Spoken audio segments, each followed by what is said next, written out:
पुढे आल्यावर आपल्याला चपेटदार मारुती पाहायला मिळतो आणि समोरच एक चुन्याचा घाणा सुद्धा दिसून येतो.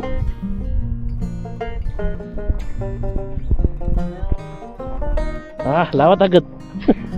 आज चुना बारीक झालाच पाहिजे.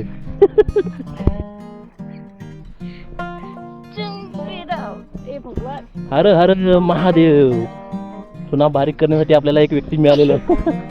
आज किल्ला बांधूनच जाणार आहे. एक MM पण नाही हलत येतो. काय माणसं जे जात आहे दगडी जातं ते हलवण्यासाठी त्यांनी प्रयत्न केला, पण खूप ओझं असल्यामुळे ते शक्य नाही. इतकं अवघड आहे ते.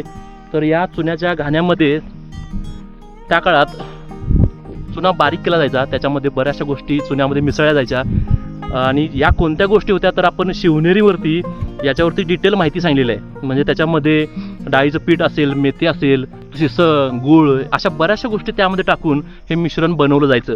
आणि ते सगळं मिश्रण या चुन्याच्या घाण्यामध्ये ते बारीक केलं जायचं.